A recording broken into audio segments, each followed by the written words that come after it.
কাছাকাছি কোথাও বৃষ্টি হয়েছে। বাতাসে তার আভাস পাওয়া যাচ্ছিল।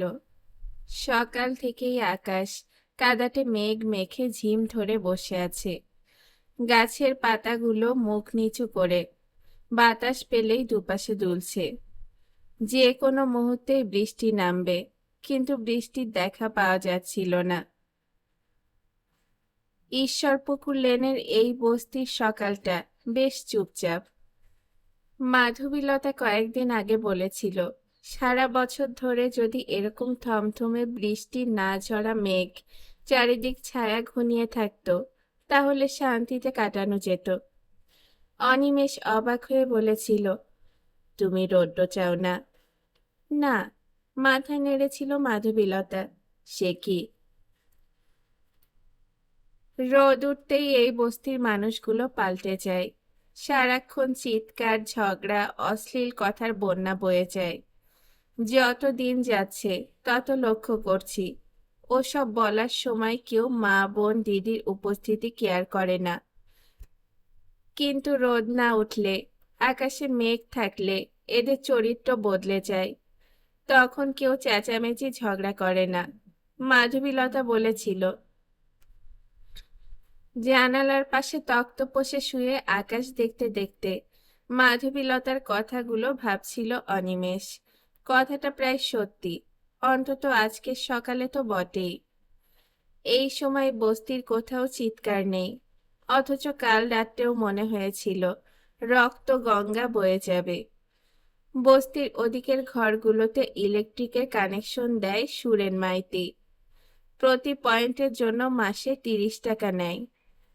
ওর সঙ্গে ইলেকট্রিক কোম্পানির নাকি খুব ভাব আছে, তাই রাস্তার পেছনের লাইন থেকে হুক করে বিদ্যুৎ নিতে কোনো সমস্যায় পড়তে হয় না। সেই বিদ্যুৎ ওদিকের ঘরে বিক্রি করে মোটা টাকা আয় করে প্রতি মাসে।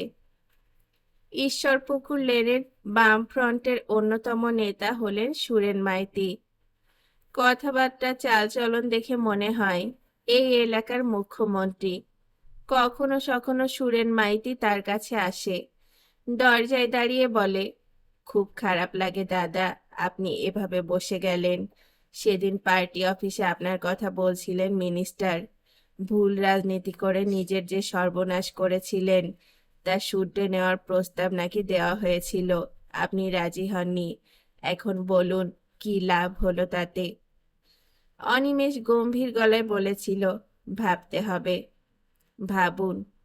হেসে চলে গিয়েছিল সুরেন মাইতি। আর একদিন দরজায় এসে পান চিবোতে চিবোতে বলেছিল, আজ বিকেলে লোকাল পার্টি অফিসে মিনিস্টার আসছেন, আপনাকে চা খেতে ডেকেছেন, যাবেন তো? দেখি, এতে দেখার কি আছে কজনকে মিনিস্টার চা খেতে ডাকে বলুন? পায়ে খুব যন্ত্রণা হচ্ছে, দেখুন। লোকটাকে একদম পছন্দ না হলেও নিজেকে চেপে রাখে অনিমেষ। আগে হলে মুখের ওপর সত্যি কথা বলে দিত, তাতে লোকটার কি প্রতিক্রিয়া হতো তা নিয়ে মাথা ঘামাতো না। বয়স এবং অর্থাভাব মানুষকে দুর্বল করে, এই সত্যটা মেনে না নিয়ে কোনো উপায় নেই। বস্তির 2টি ঘরের বাসিন্দা বিদ্যুতের দাম দিতে পারেনি বলে সুরেন মাইতির লোক কানেকশন কাটতে গিয়েছিল। যাদের ঘর তারা বাধা দিয়েছিল।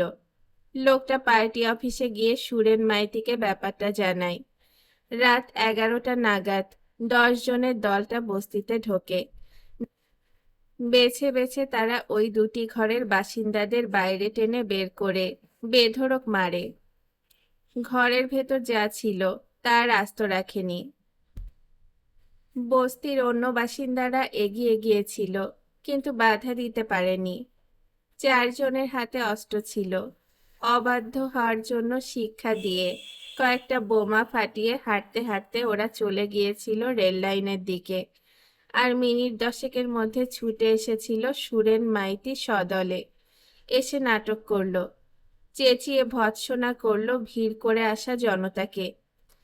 বাইরের কিছু গুন্ডা এসে বস্তিতে হামলা করে গেল, আর সবাই কি করে মুখ বুজে সেটা সহ্য করলো, সুরেন মাইতি সেটা ভেবে পাচ্ছে না। যে 2টি ঘরের বাসিন্দারা আঘাত পেয়েছিল তাদের চিকিৎসার জন্য ডাক্তার ডাকিয়ে আনলো সে। এই ভূমিকা দেখে জনতা ধীরে ধীরে পাতলা হয়ে গেল। জানালা দিয়ে আকাশ দেখতে দেখতে হাসলো অনিমেষ। সেই কবে থেকে একই খেলা চলে আসছে। মাঝে মাঝে মনে হতো এই বস্তি পার্টির নিচুতলার নেতাদের কীর্তি কাহিনী নিশ্চয় কেন্দ্রীয় নেতাদের কানে পৌঁছয় না। যাদের সঙ্গে সে বিশ্ববিদ্যালয়ে একসঙ্গে পড়েছে তাদের অনেকেই তো কেন্দ্রীয় নেতা নয়, মন্ত্রী। কিন্তু ক্রমশ ধারণা বদলে যাচ্ছে তার। আর যাই হোক, নেতারা মূর্খ বা বধির নয়। এতদিনে খবরগুলো তাদের অজানা থাকতে পারে না। দরজায় শব্দ হলো, তারপরই প্রশ্ন, এখনো শুয়ে আছো? অনিমেষ চোখ ফেরালো। মাধবীলতা দাঁড়িয়ে আছে, হাতে বাজারের ব্যাগ। অনিমেষ উঠে বসল। কি করব, এরকম ওয়েদারে কিছুই তো ভালো লাগে না। ছেলে উঠেছে? মাধবীলতা জিজ্ঞেস করলো। বোধ হয় না, সাড়া পায়নি। কাল কখন ফিরেছে জানো? না। পৌনে একটায়। কিছু খেলো না, বলল ঘুম পাচ্ছে। অনিমেষ কিছু বলল না। তক্তপোষ থেকে নামতে নামতে দেখল মাধবীলতা বাজারের ব্যাগ হাতে রান্নাঘরের দিকে চলে গেল। সে চোখ বন্ধ করল। ধীরে ধীরে তার মাথার চুলের সব কালো মুছে গেল।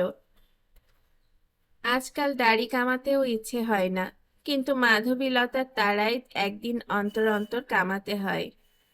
কিন্তু সে গোঁফ রেখেছে, কাঁচা পাকা গোঁফ। আয়নার সামনে দাঁড়ালে নিজেকে অপরিচিত মনে হয়। মাধবীলতা পাল্টে গিয়েছে অনেক। শরীর খুবই শীর্ণ হয়েছে, মুখের আদল বদলে গিয়েছে। চুলে সাদা ছোপ থাকলেও তা আগের মতন কোমরের নিচে থমকে আছে। এখন সে হাঁটে স্লথ গতিতে।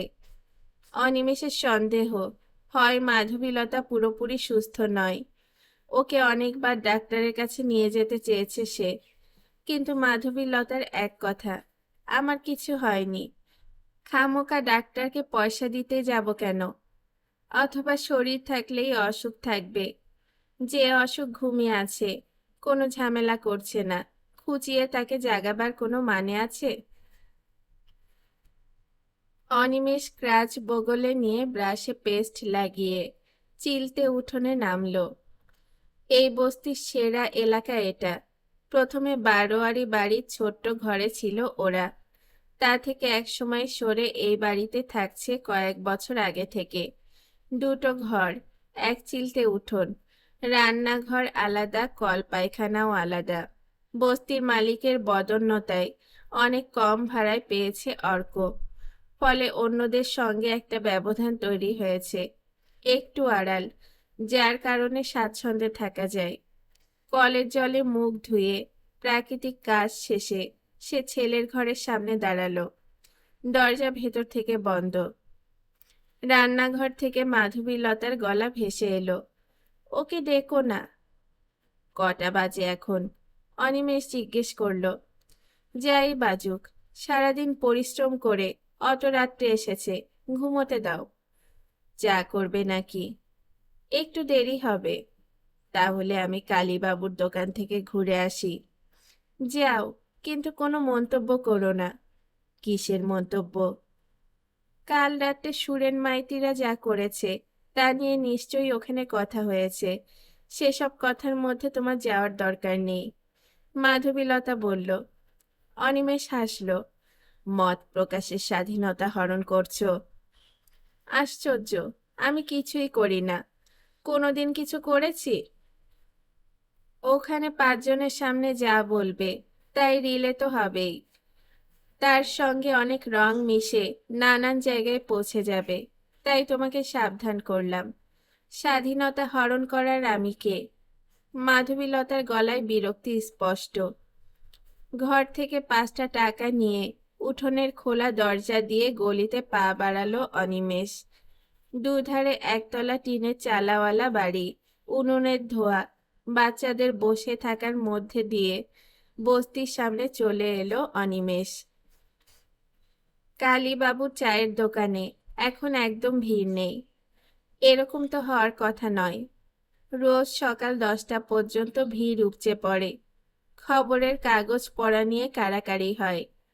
এখন যে দুজন বসে আছে তাদের বিলক্ষণ চেনে অনিমেষ। দুজনই বাড়ির দালাল, কাগজ মুখে নিয়ে বসে আছে।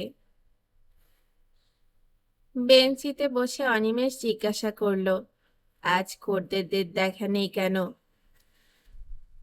কালীবাবু নেই, তার পুত্রবধূ এখন দোকান চালায়। বলল, কি জানি। চা পাওয়া যাবে? দিচ্ছি। অনিমেষ চুপ করে গেল। কালীবাবুর পুত্রবধূর বয়স বেশি নয়। স্বামীর কাঠের কাজটা যতটা না করে তার চেয়ে বেশি চোলাই খেয়ে পড়ে থাকে। ফলে বউটির কথাবার্তায় অদ্ভুত নিরাসক্তি চলে এসেছে। চেঁচিয়ে বলল, চায়ের দাম বেড়েছে। কত? 3 টাকা। আপনি তো বাজারে যান না, মাসি যায়।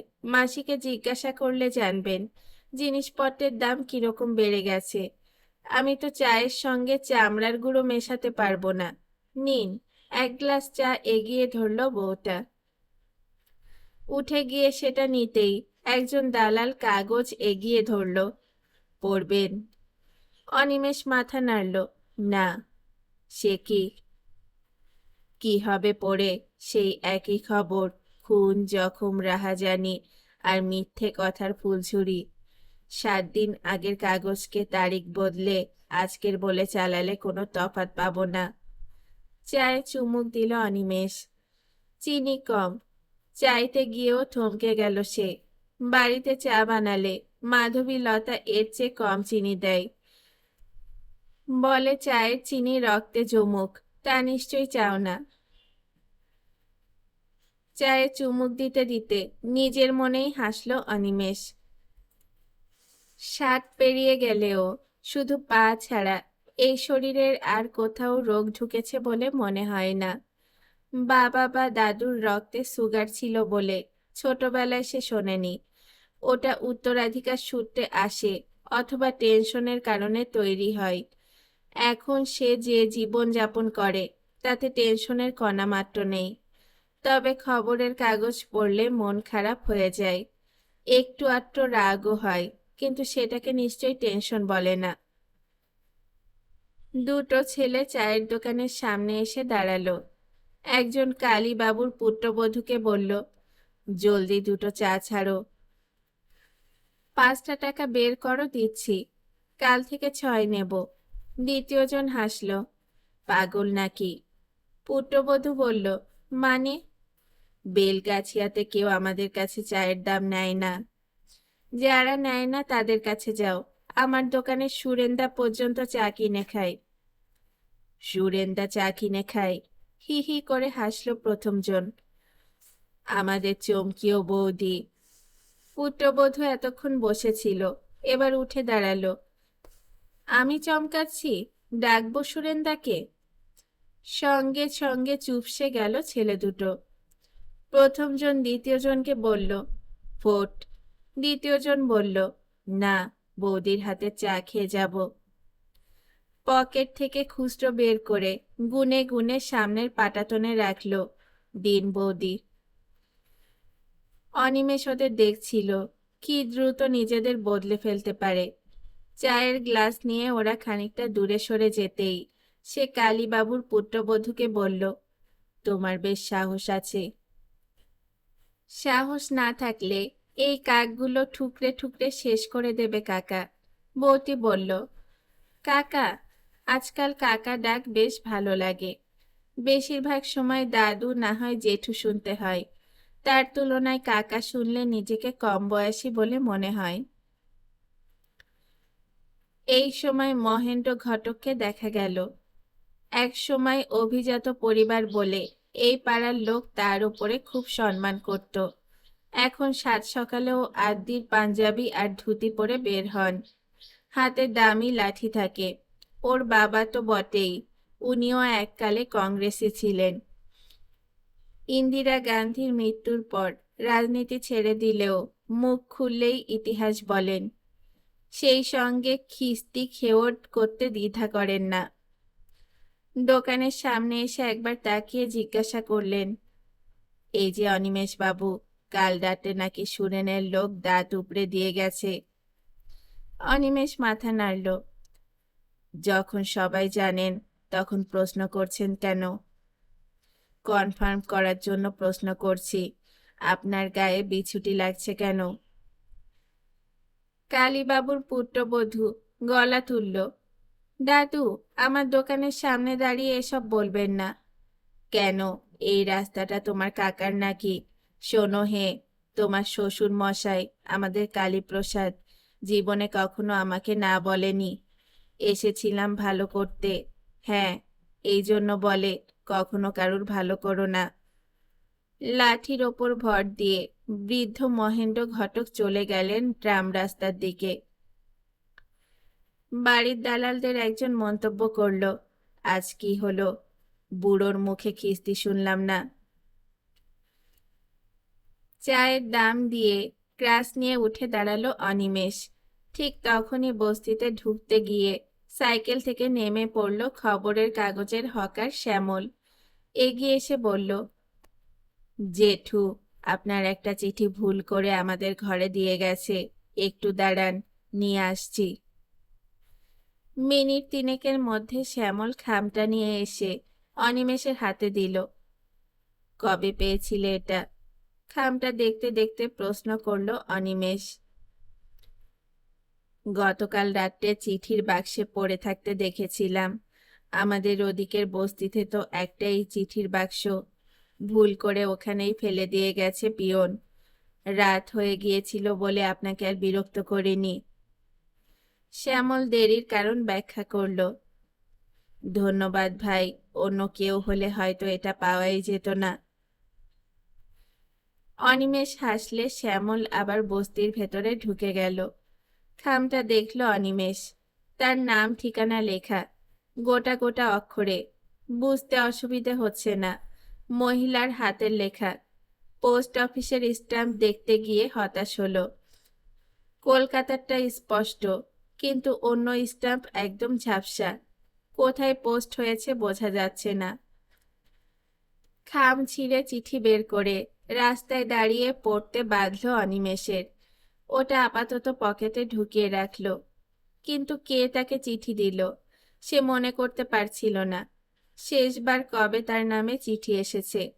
শুধু তার নামে কেন, মাধবীলতা স্কুল থেকে অবসর নেওয়ার পরে কিছু কাগজপত্র ডাকে এসেছিল। এছাড়া ওকেও চিঠি লেখার পৃথিবীতে কেউ আছে বলে মনে হয় না।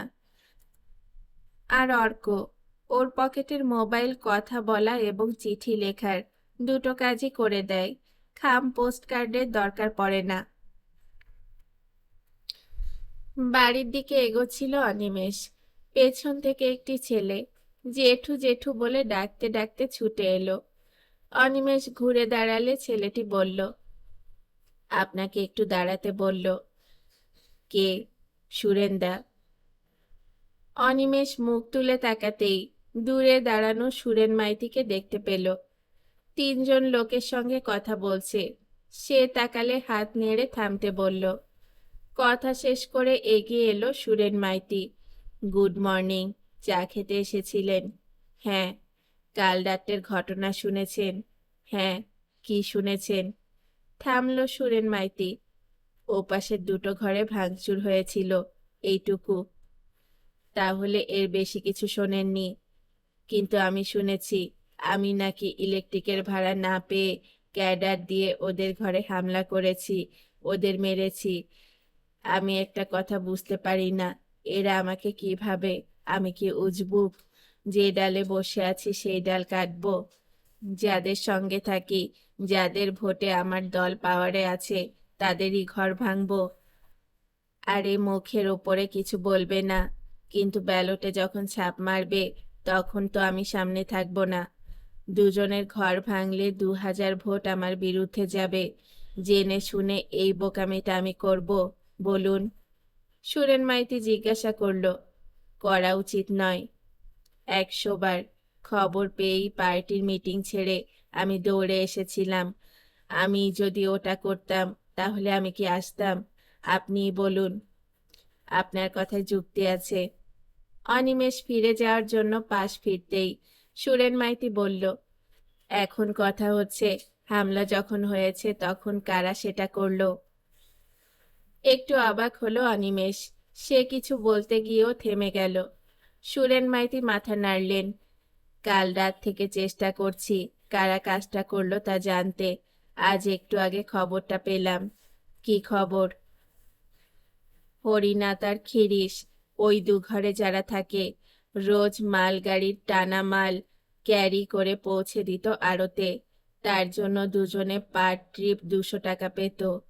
কদিন থেকে ওরা নাকি ক্যারি করার সময় খানিকটা মাল সরিয়ে অন্যদের বিক্রি করে দিত। সেটা ধরতে পেরে ও আগুন ব্রেকাররা যার কাছে খাটে, সে নখ পাঠিয়ে কাণ্ডটা করেছে। সুরেন মাইতি হাসল। সে কি? বুঝুন কাণ্ড।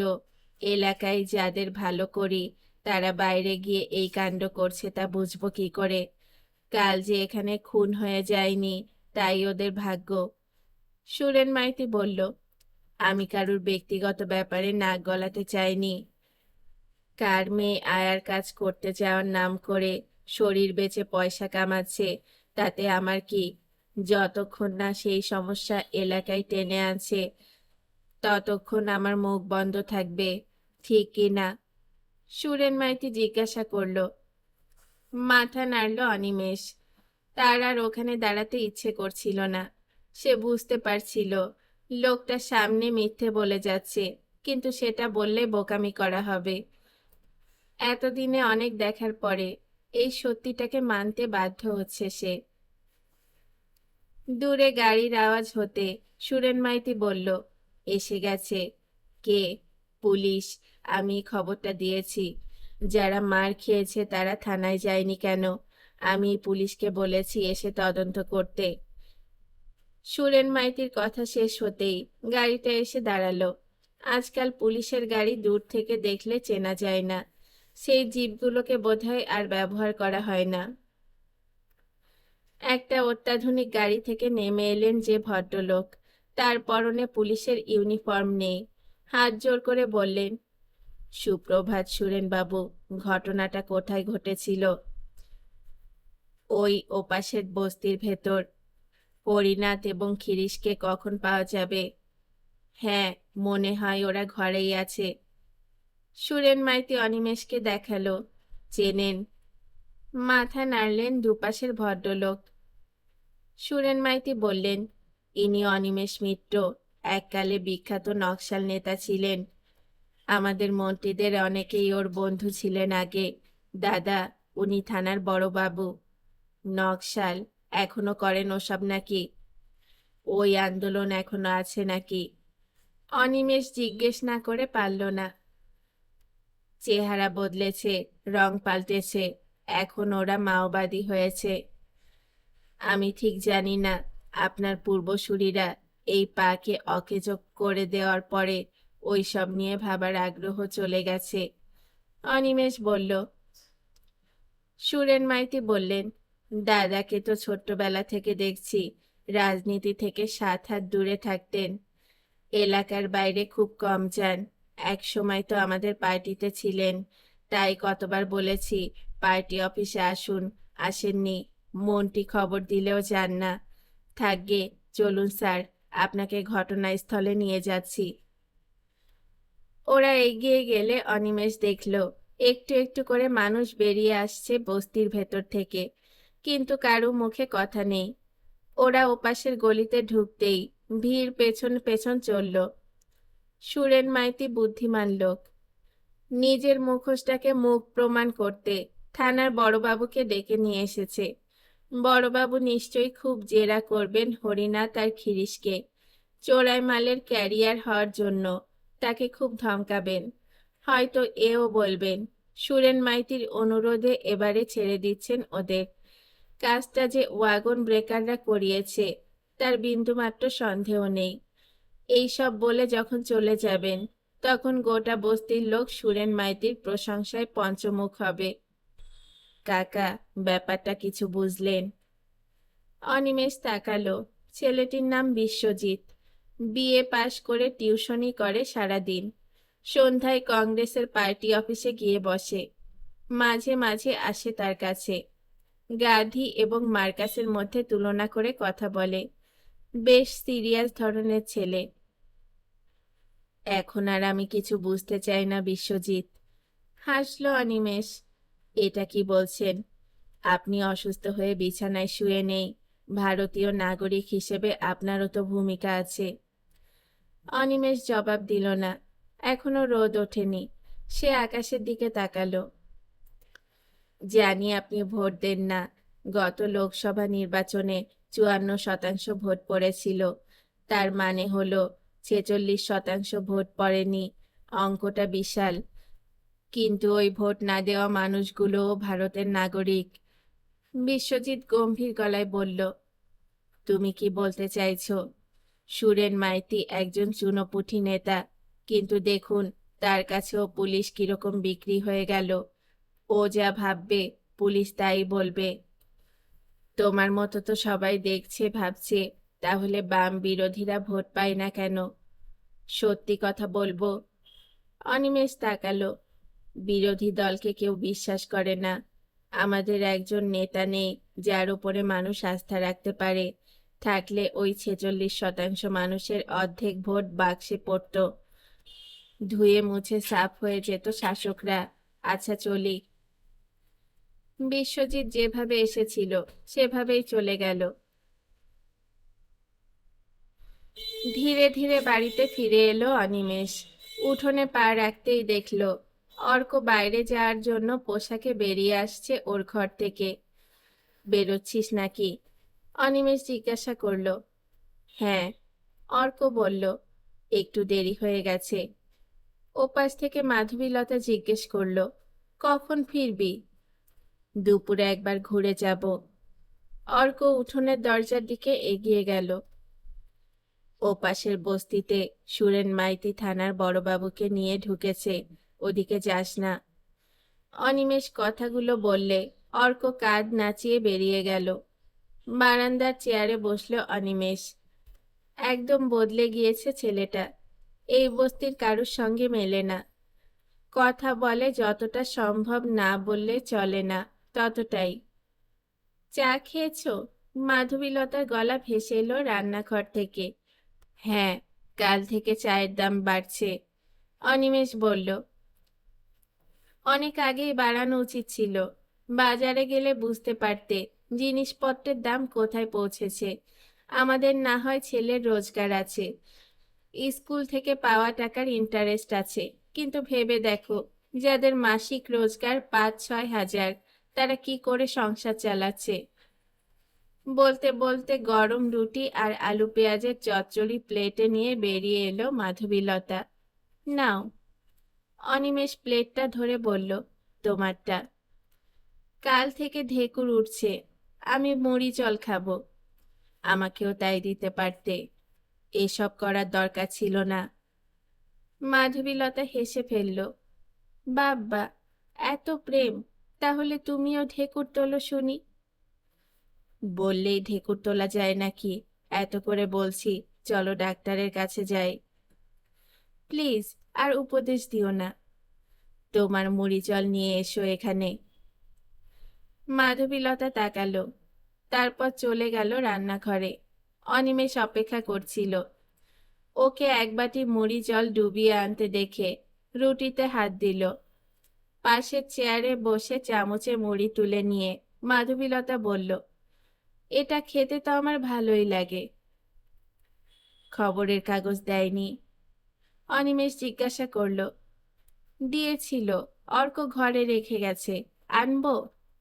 না থাক, পরে পড়ব। তারপর সে সুরেন মাইতির সঙ্গে যা কথা হয়েছিল তা মাধবীলতাকে বলল। সব শুনে মাধবীলতা বলল, এইটাই তো স্বাভাবিক। স্বাভাবিক নয়তো কি? তুমি যদি পড়তে পড়তে পার্টি ছেড়ে না দিতে, তাহলে নিশ্চয়ই এখন মন্ত্রী হতে। হলে তুমি আরো বড় মাপের মিথ্যাচার করতে, সেটাও স্বাভাবিক হতো। আমিও করতাম। অনিমেষ অবাক হয়ে তাকালো। শেয়ালদের দলে বাঘ যেমন থাকে না, বেড়ালও থাকতে পারে না। মাধবীলতা বলল, তুমি সুরেন মাইতিকে মনের কথা বলে ফেলোনি তো? হাসল অনিমেষ। না, আমি এখন অনেক বুদ্ধিমান হয়েছি। হলে ভালো। অনেক লড়াই করার পরে এখন স্বস্তিতে আছি। অর্ক বলতো, চলো কলকাতার কাছাকাছি অল্প দামে ফ্ল্যাট ভাড়া করে চলে যাই। কিন্তু এই বাড়িতে আসার পর আমার ফ্ল্যাটে যেতে ইচ্ছা করে না। এই উঠোন, এই রান্নাঘর একদম আলাদা থাকতেই ভালো লাগে। বেশ মফস্বল মফস্বল বলে মনে হয়। মাধবীলতা বলল, সবই ঠিক আছে, কিন্তু ছেলেটার কথা ভাবো। ভেবে যখন সুরাহা করতে পারবো না, তখন আর মাথা ঘামিয়ে কি লাভ? ওরা এভাবেই আলাদা থাকবে, তার চেয়ে কোর্টে গিয়ে সম্পর্ক ছিন্ন করলে ভালো হতো। মেয়ে ডিভোর্স দেবে না, তাই ছেলেও ওই পথে হাঁটবে না। অদ্ভুত। এই সময় কয়েক ফোঁটা জল আকাশ থেকে নেমে এলো উঠোনে, ঘরের চালে। মাধবীলতা বলল, শেষ পর্যন্ত বৃষ্টি নামলো। কোথায় বৃষ্টি, দেখো আর জল পড়ছে না। খাওয়া শেষ করে হাত ধুতে গিয়ে উঠেই মনে পড়ল তার, আমার পকেট থেকে খামটা বের করো তো। জানি না, শ্যামলদের লেটার বক্সে পিয়ন রেখে গিয়েছিল, খুলে দেখো কে পাঠিয়েছে। মাধবীলতা মুড়ির জল খেয়ে নিচে বাটি রেখে অনিমেষের পকেট থেকে খামটা বের করলো। উল্টে পাল্টে দেখে বলল, কালই তো এসেছে। হাত ধুতে ধুতে অনিমেষ বলল, মেয়েলি হাতের লেখা, দেখো। মাধবীলতা খামের মুখ ছিঁড়ে সাদা কাগজটা বের করে চোখ রাখলো, পড়ে নিয়ে অনিমেষের দিকে তাকালো। কাছে এসে অনিমেষ জিজ্ঞাসা করলো, কে লিখেছে? ছোট মা। ছোট মা, কি লিখেছেন? পড়ো। তুমিই পড়ো।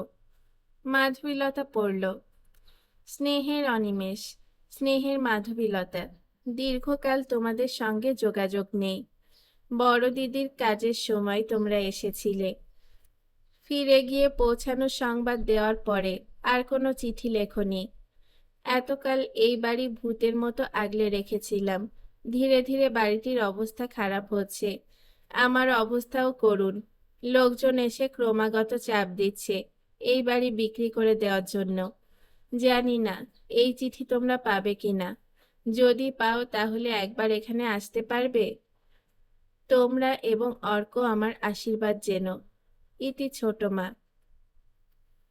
অনিমেষ বিড়বিড় করল, আমি জানতাম এই দিনটা একদিন আসবে। মাধবীলতা কাগজটা ভাঁজ করে খামে ঢুকিয়ে বলল, সত্যি তো, আমাদের খুব অন্যায় হয়ে গিয়েছে। ভাড়াটের দেওয়া টাকায় বেশ চলে যাবে বলেছিলেন, তাই বিশ্বাস করেছিলাম। কিন্তু ওরও তো বয়স হচ্ছে।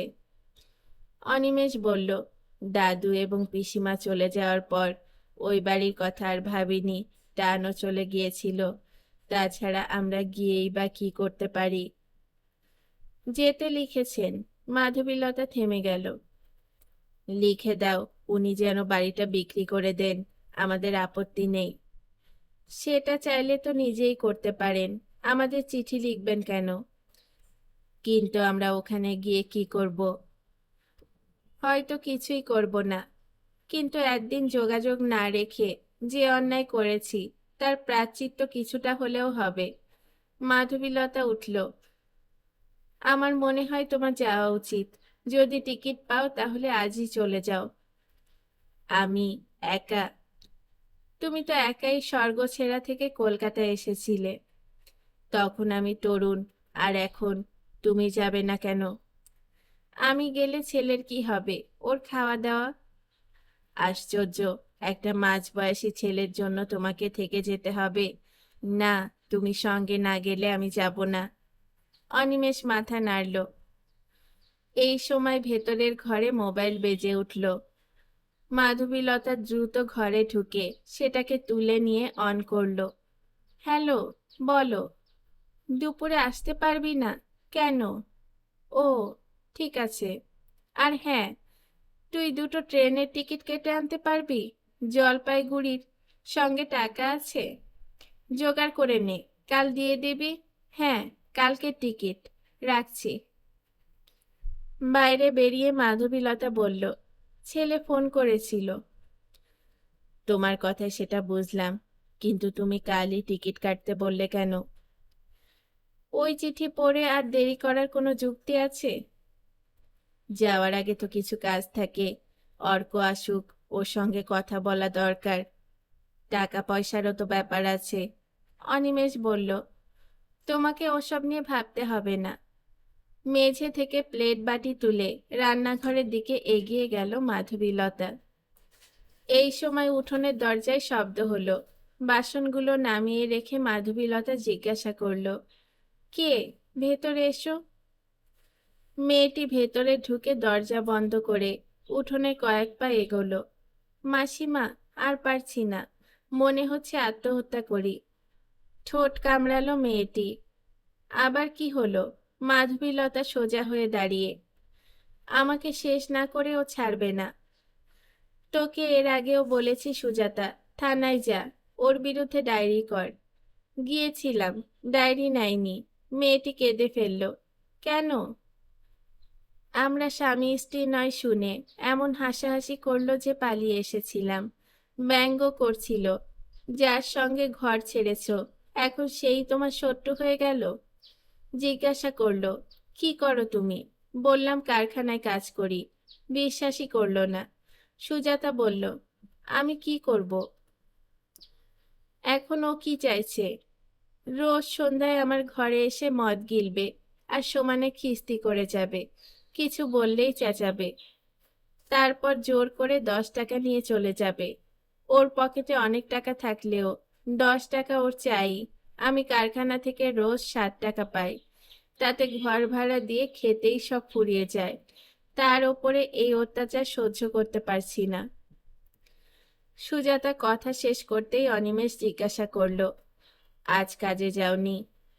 না, আজ কারখানা বন্ধ। মালিক হাসপাতালে ভর্তি হয়েছে কাল। সুজাতা বলল। বন্ধ কারখানা আর যদি না খোলে? মাধবীলতা জিজ্ঞাসা করল। আমি জানি না কি হবে। দুহাতে মুখ ঢাকলো সুজাতা। এখন একটা কথা বলতো। মুখ থেকে হাত সরা। কয়েক সেকেন্ড সময় নিল সুজাতা। আঙ্গুল দিয়ে জল মুছল। মাধবীলতা জিজ্ঞাসা করল, তুই কি এখনো লোকটাকে ভালোবাসিস? দ্রুত মাথা নাড়ল সুজাতা। না, একদম না। ঠিক আছে, এখন যা। বিকেল বিকেল এখানে চলে আসিস ঘরে তালা দিয়ে। আশপাশের লোকজন যেন জানতে না পারে তুই এখানে এসেছিস। যা। সুজাতা মাথা নেড়ে চলে গেল। অনিমেষ বলল, একদিন ঘরে লুকিয়ে রেখে তুমি ওর কি উপকার করবে? এই সব মেয়েরা কেন যে ঘর ছাড়ার আগে ভালোবাসার মানুষটাকে চিনতে পারে না। মাধবীলতা হেসে ফেলল। অনিমেষ জিজ্ঞাসা করল, হাসছ যে? মাধবীলতা বলল, সবাই তো ভবিষ্যৎ দেখতে পায় না।